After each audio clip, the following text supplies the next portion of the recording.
Karina sat at the edge of her bed, fully dressed by 6:30 a.m., nerves twitching beneath her skin. She kept checking the message on her phone. "You want the truth? Meet me tomorrow. Come alone." The address was somewhere in Eastwood, a rougher part of town, where nothing ever happened during daylight and too much happened at night. She didn't tell Logan. Couldn't. Something about the way the message came in, the timing, it felt personal. Like a trap maybe. But also like the one thread she had to pull. She tucked a small pepper spray into her purse, slipped on sneakers, and left before sunrise. No heels. No cameras. No diamond ring. Just Karina. Raw. Angry. Determined. She arrived at an abandoned parking lot behind an old bowling alley. The place smelled like wet concrete and lost memories. She checked her phone. No signal. For a second, she thought maybe she'd made a huge mistake. Then, a car pulled in. Not flashy. Just a beat-up black sedan. A man stepped out. Late 40s. Cap pulled low. He had the kind of face that blended into a crowd, and that made him dangerous. "You Karina?" he asked. She nodded slowly. "Who are you?" "Call me Marcus. I used to work security for Jared's dad." Her heart skipped. "Why are you contacting me now?" He held out a flash drive. "Because I saw what happened to you. And I got tired of watching men like Jared destroy people and walk away clean." She hesitated before taking it. "What's on here?" Marcus looked around, nervous. "Proof. Your wedding. Was never supposed to happen." Karina's throat tightened. "What do you mean?" "I mean Jared was never gonna marry you. Tasha was just the bait. He was playing a bigger game." She stepped back, pulse racing. "I don't believe you." "You will." And just like that, he got in the car and drove off. No goodbyes. No explanations. Just that cold, heavy flash drive burning in her palm. Back at the penthouse, Karina waited until Logan left for a board meeting. The moment the door closed, she plugged the drive into her laptop and braced herself. There were 3 folders. Folder 1, surveillance footage. Folder 2, emails. Folder 3, audio recordings. She clicked open folder 1 first. The footage showed Jared in a dimly lit room. He was talking to an older man Karina recognized instantly. Mr. Hollis, the CEO of a rival company that had been trying to take Logan's empire down for years. Jared was shaking hands with him. And then Karina heard it, clear as day. "So if I pull the plug on the wedding, she'll crack, can Logan takes the fall in the media." Exactly. Marry the maid of honor instead. Public scandal. Logan's shares drop. We buy him out. Karina froze. She rewound the video. Played it again. So this wasn't just a love triangle. It was a takedown. They used her heartbreak as a weapon. Not just to humiliate her, but to publicly weaken Logan. The scandal was supposed to damage Logan's reputation so badly that his company became vulnerable. And Karina? She was collateral. Her chest burned. Her hands shook. She opened folder 2. Email chains between Jared and Tasha. Timestamps from weeks before the wedding. Subject lines that said everything. Don't forget the flight time. Did she see the hotel receipt? What if she finds out? One reply from Jared made her stomach flip. She's in too deep. She still thinks I love her. She'll fall apart on the altar, and that's all we need. Karina covered her mouth. Tears welled in her eyes, but she refused to let them fall. He planned it. All of it. The betrayal. The exit. The heartbreak. It wasn't a mistake. It was a setup. She opened folder 3 last. Audio files. The first one started with Jared's voice, clearly talking to someone over the phone. "Don't worry, once the wedding crashes, Karina will be humiliated. No way she recovers. Logan's the one who take her in. He's always had a weakness for cleaning up broken women." Click. Karina slammed the laptop shut. Her entire body shook. Hours passed. She didn't eat. Didn't move. Just sat on the floor, staring at nothing. When the elevator dinged and Logan walked in, she didn't speak. He kicked off his shoes, tossed his keys down. "Hey, I grabbed dinner," he said. "Hope you're in the mood for." "Sit down." His head snapped toward her. The tone in her voice. Sharp. Unrecognizable. "Karina." She turned slowly, holding up the flash drive. "Did you know?" she asked. He stared at it. "Know what?" "That Jared and Tosha were part of a corporate takedown. That I was being used to ruin you." His mouth parted. But no words came. She stood. "Did you?" "No." He slowly walked over, took the flash drive from her hand, plugged it into his own laptop, and skimmed through the folders. His expression darkened. Brow clenched. Jaw locked. He clicked through everything. Silence stretched for a full 2 minutes. Then he said, low and quiet, "I didn't know." Karina stepped back. "Are you lying to me?" "No." She studied his face. There were no games in his eyes this time. Just rage. Real, contained rage. "I had no idea Jared was part of this. I thought he was just a coward. I didn't know he was a saboteur." Karina sank into a chair, burying her face in her hands. "And Tosha," she whispered. I thought she at least loved me." "She loved what she could get," Logan said bitterly. "And they both sold you out." Karina looked up, eyes wet. "So what now?" Logan sat down across from her, voice calmer. "Controlled. Dangerous. Now. We go quiet. We do nothing, for now. Let them think they won." Karina blinked. "That's your big plan. Stay silent." Logan's jaw flexed. "Revenge doesn't work when it's loud. It works when it's smart." He leaned forward, eyes burning. "You're not just my wife anymore, Karina. You're the reason they are going to choke on every single move they made." She swallowed hard. Because in that moment, he didn't sound like the enemy anymore. He sounded like a partner. A dangerous one. But hers. Later that night, they sat on the balcony. No wine. No conversation. Just the hum of the city below. Karina glanced at Logan, who was staring out into the skyline. "What happens if we win?" she asked softly.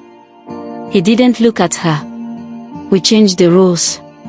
"And what if we lose?" He finally turned. "Then we lose together." Something in her chest fluttered. She hated it. But it was real. She didn't trust him. Not completely. But for the first time, she didn't feel alone in this war. And that was enough. Karina woke up to silence. No alarm. No buzzing phone. No sound of Logan pacing on his morning calls. Just quiet. The kind that felt wrong. She sat up slowly, her head still heavy from the emotional wreckage of the day before. The flash drive. The betrayal. The realization that Jared and Tosha had destroyed her life on purpose. She still hadn't cried. Not really. Her grief was sitting somewhere under her ribs. Waiting. Boiling. Logan wasn't in the penthouse. He'd left a note. "I have a meeting with legal. Trust me. Get some rest." She read it twice. And rolled her eyes. "Trust me." The same man who called her unlovable back in college now wanted trust. Karina dragged herself out of bed, showered, pulled her hair into a tight ponytail, and dressed in black jeans and a hoodie. No glam. No facade. Just raw energy. She wasn't going to rest. She was going to plan. She called Renee. "Meet me at Mom's house," she said flatly. "Now." "Yes." "Bring your laptop. Don't ask questions." An hour later, they were in the small kitchen of their childhood home, their mom away on vacation, the table covered in sticky notes, iPads, old receipts, and coffee mugs. Renee blinked. "Okay, what are we doing?" Karina dropped a file onto the table. "Burning Jared's world to the ground. Step 1, track the money." If Jared and Hollis had planned a hostile takeover of Logan's company, they left a trail. No one funds a corporate hit without dirty fingerprints. Renee, who had a side hustle as a private digital analyst, dug through business records like a bloodhound. By lunch, she'd already found something. "Look here," she said, pointing to a printout. "This offshore account is tied to Hollis, but guess who made 5 separate deposits into it last month?" Karina squinted. "No way." "Yep," Renee said. "Your ex-fiancé, $60,000. In increments, all disguised as consulting fees." Karina's stomach flipped. That was her wedding budget. The venue. The catering. The dress. All funded her own betrayal. "Where'd he get that much cash?" she muttered. Renee looked at her slowly. "From your joint account." Karina froze. "What? You never took your name off?" "He had full access." Her hands curled into fists. "He used my money to help ruin my life." Renee raised a brow. "Still think you should have burned that wedding dress." Step 2, leverage the lie. Back at the penthouse, Karina spent the afternoon crafting a new version of herself. Not just the strong woman who bounced back, but the wife of a powerful billionaire who had every reason to play cold and calculated. She posted a photo on Instagram, a simple black and white shot of her and Logan at the charity gala, laughing over champagne. The caption read, "In life, some things break you. Others rebuild you. We chose each other, and now the real story begins." Black Heart # Wade Legacy # Not Your Puppet. It went viral in minutes. Comments poured in. "She's that girl. Period. This is how you play chess, not checkers. Jared fumbled hard." Karina turned her phone off and smiled bitterly. This wasn't healing. This was war paint. That evening, Logan returned. He found her in the kitchen, eating cold noodles straight from the box. "Classy," he said, setting down a briefcase. "Didn't marry me for my table manners," she replied without looking up. He smirked. "True. But I did marry a woman who just dropped a viral bomb online." "Nicely done." Karina licked sauce off her finger. "You think that's impressive? You haven't seen what I found." She pulled out a file and slid it across the counter. Logan opened it and whistled low. "Jared used your money. Every dime." He glanced at her. "And you want him to suffer?" "More than I want to breathe." Logan's jaw clenched. "Then let's do it right." He called a private strategy meeting at one of his lower-profile offices, just him, Karina, and a woman named Tammy, who looked like she'd buried more CEOs than the SEC. Tammy had short silver hair, sharp eyes, and a voice like ice. "So, you want to crush your ex and tank Hollis's stock price in the process?" she asked calmly. Karina nodded. Logan added, "We have recordings, emails, and financial trails. All we need is timing." Tammy leaned back. "Release it too early and they'll lawyer up fast. But if you hit them mid-deal, say, just before they announced the acquisition of those medical shares Hollis has been after. Boom, Logan finished. It all burns. Karina sat back, heart racing. This was real now. This wasn't just petty drama. It was corporate destruction. You sure you're ready for this? Logan asked her quietly. She looked him dead in the eye. They used me like a pawn. I'm ready to be the queen. Later that night, Karina stood at the mirror, brushing her hair in silence. Logan walked in, loosening his tie. They caught each other's reflection. Neither spoke. But something sat in the air. Thick. Heavy. Karina turned slowly. Why'd you do it? She asked. He frowned. Do what? Marry me. That day. You didn't owe me anything. Logan leaned on the dresser, arms crossed. I didn't do it for you. Ouch. But, he added, I saw what they did. And I knew what that kind of betrayal looked like. I've been there. She turned to him fully. Who betrayed you? She asked, genuinely curious. He looked away. My father. Left us broke. Took my mom's name off everything and ran with a mistress. We spent 5 years trying to fix his mess. He died in debt. I swore I'd never let anyone leave me exposed again. Karina stared at him. That piece of his past explained a lot. The armor. The control. The ice in his voice. You hide well, she whispered. Logan met her eyes. So do you. They didn't touch. Didn't hug. Didn't cry. But something between them softened. For just a second. 3 days later, the trap was set. Jared and Hollis were scheduled to announce their merger at a glitzy rooftop event, press, influencers, investors.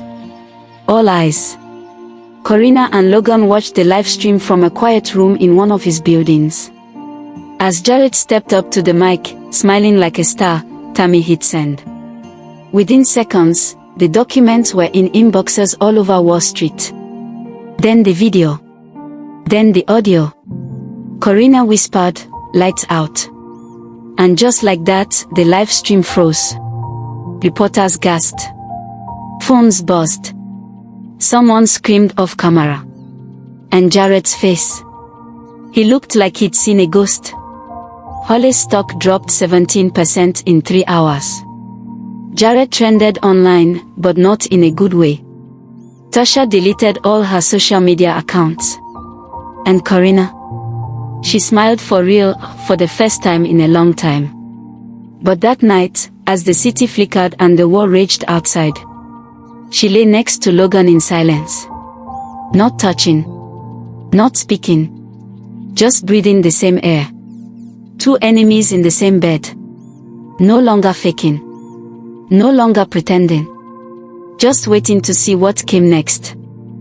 Karina should have been celebrating. She had every reason to. Jared's reputation. Ruined. Hollis' stock. Crashing. Tasha. Ghosted. And Karina. Trending across the internet as the woman who turned betrayal into a brand. Her DMs were flooded. TV shows wanted interviews. Brand deals rolled in. Some called her a symbol. Others said she was savage, iconic, untouchable. But Karina didn't feel untouchable. She felt exposed. Like the deeper she stepped into this life, the more she was losing the parts of herself that weren't hardened and sharp. She stood on the penthouse balcony that night, barefoot, hair blowing in the wind, staring at the city lights like they owed her answers. Behind her, Logan appeared quietly. No suit. No ego. Just sweatpants and a t-shirt. He handed her a cup of tea. She didn't even ask how he knew she liked chamomile. You okay? He asked softly. Karina sipped, eyes still on the skyline. I thought it would feel better. Winning. He didn't reply right away. Then he said, It always feels empty the first time. Because you're not just fighting them. You're killing a version of yourself you used to be. Karina turned toward him slowly. That was it. That was the feeling. She wasn't mourning Jared anymore. She was mourning the girl who used to believe in people. The next morning, Logan's assistant, Lena, brought in a thick envelope. From legal, she said briskly. It's the prenup updates and asset alignments you asked for. Karina raised a brow. I didn't ask for anything. Lena looked confused. Mr. Wade said you were combining accounts. Public optics. Logan walked in right then, setting down his phone. Karina turned to him. You're giving me access to your money. Already did, he said without blinking. If we are doing this marriage right, we look the part. Joint accounts. Shared assets. Full trust. Karina narrowed her eyes. You trust me with your fortune. He walked closer. I trust you not to destroy yourself. Everything else. Collateral. She stared at the envelope. It felt too big. Too permanent. Too real. Was this still revenge? Or were they slipping into something else? Later that day, Karina met with her brand consultant, because yes, she apparently had one now. The woman was slick, stylish, and ruthless in the best way. We need a softer edge, she told Karina, flipping through magazine mock-ups. Right now you're the avenging wife. But people also want to see the vulnerable side. Karina scoffed. I didn't sign up to be America's sweetheart. No, the woman said, smiling. But you are. So you either shape the narrative, or it shapes you. Karina sighed. What do you suggest? A home interview, the consultant replied. You and Logan. Candid. Real. Let the world fall in love with you two as a couple. Karina blinked. You want me to act in my own house? The woman sipped her green juice. I want you to win. Again. When Karina got home that evening, Logan was cooking. Yes. Cooking. She blinked. You trying to poison me now? He glanced over his shoulder. You like shrimp pasta. I pay attention. She stood there, stunned. No assistant. No personal chef. Just Logan Wade, barefoot, in the kitchen, casually throwing garlic into a pan like this was a real marriage. I have to ask you something, she said slowly. He turned to face her, towel on his shoulder. Shoot. There's a request for a home interview. You and me. Something raw. Romantic. They want to show us as a team. He didn't hesitate. Let's do it. You're okay with cameras in our space? He shrugged. Our space is already in headlines. Might as well tell the story ourselves. Karina stared at him. This man confused her. She married him as an act of war. But lately, he was acting more like an ally than an enemy. 2 days later, the production crew arrived. Hair, makeup, lighting, the whole circus. The living room was staged with soft pillows, warm lighting, glasses of wine. Karina wore a silk cream blouse. Logan wore a deep navy sweater that made him look disarmingly human. The cameras rolled. Tell us about how you met, the interviewer asked.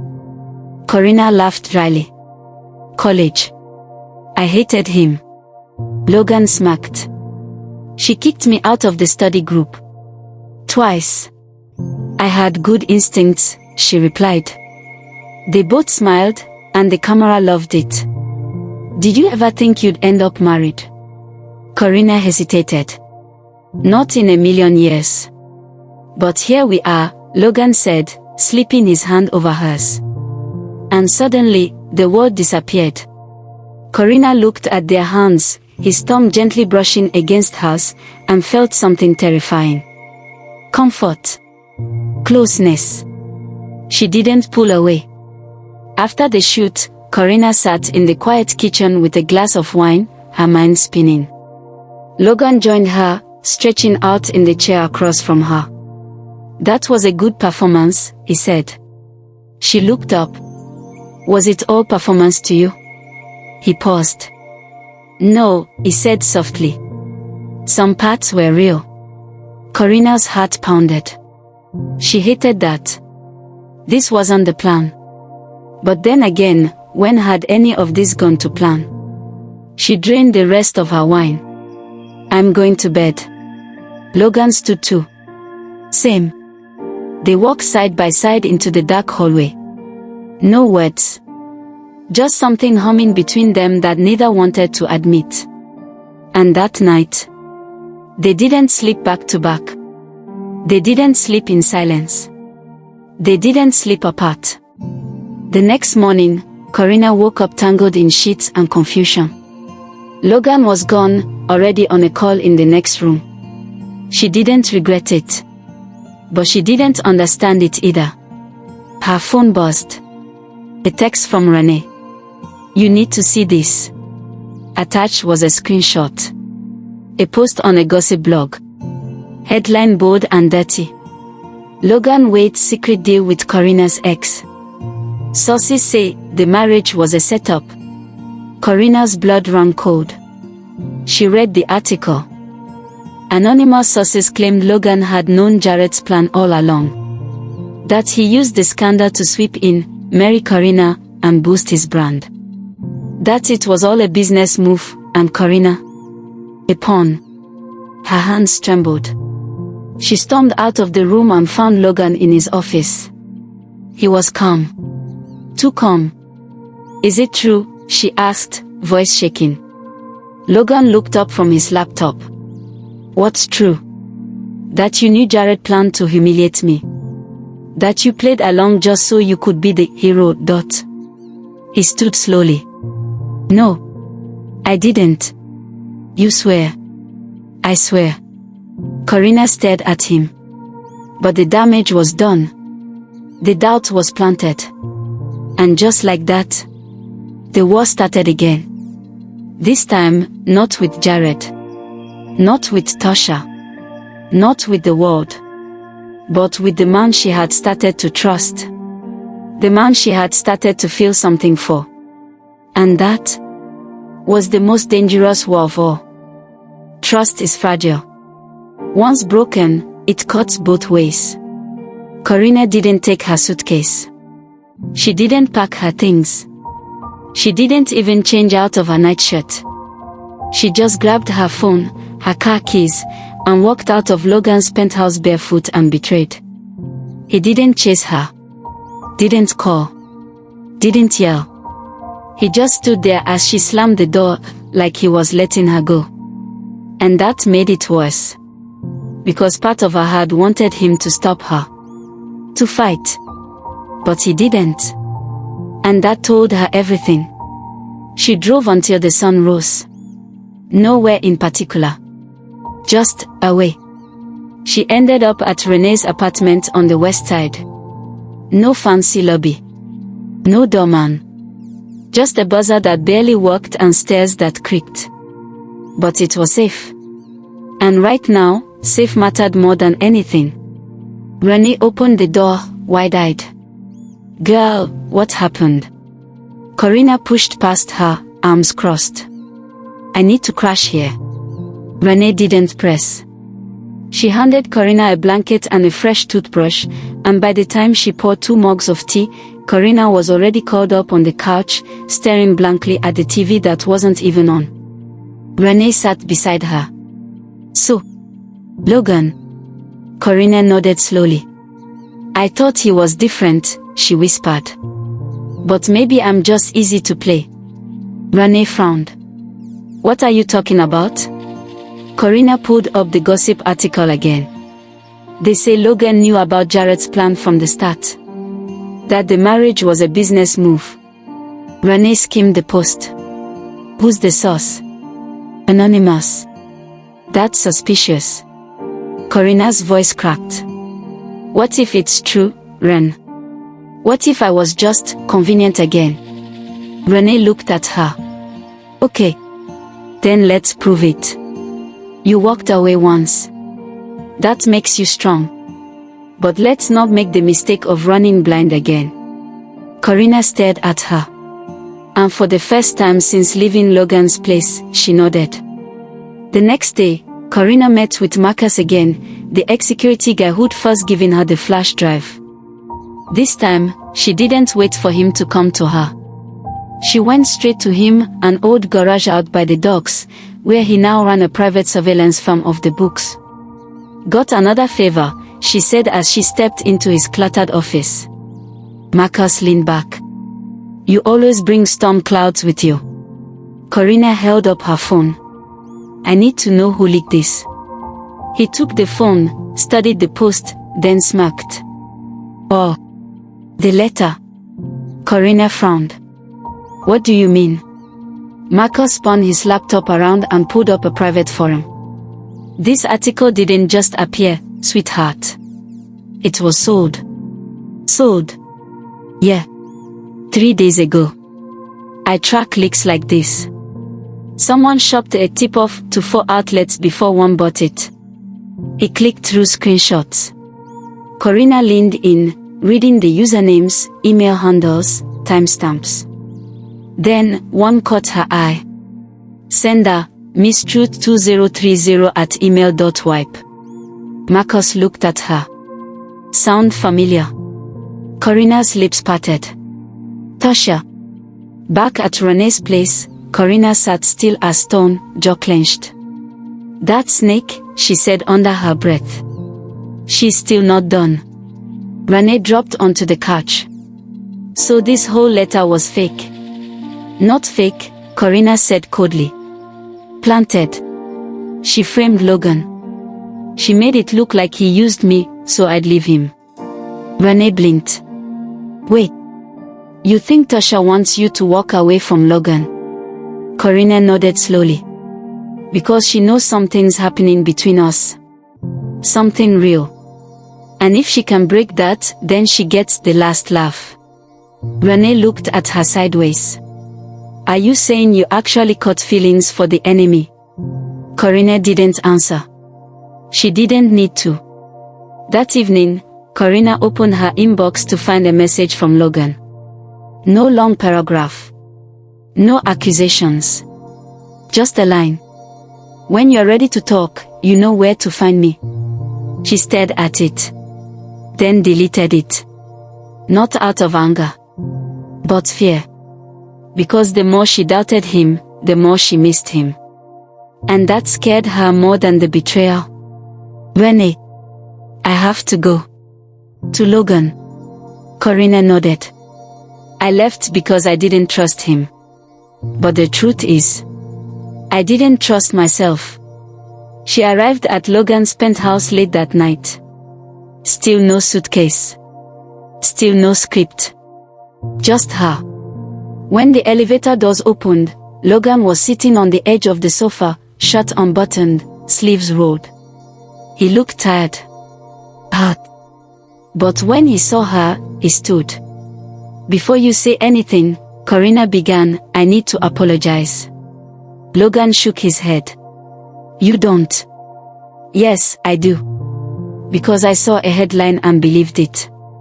I saw a lie and ran. He stepped closer, eyes searching hers. Why'd you come back? Karina swallowed. Because I realized the story wasn't over. And neither are we. He reached for her hand. She let him take it. And this time, she didn't flinch. They talked for hours. About Jared. About Tasha. About Hollis. And finally, about them. Logan told her things he'd never said aloud. About his father's betrayal. About the pressure of constantly proving himself. About the walls he built, brick by brick, to avoid ever needing anyone again. Karina listened. Really listened. And when it was her turn, she confessed something she didn't even want to admit to herself. That day in church, when Jared walked away. I thought I would die. But the minute I married you, something in me came alive again. And now I don't know where the lie ends and the truth begins." Logan nodded. "Then let's make the truth start here." And they kissed. Not because the cameras wanted it. Not for show. But because for once, it was real.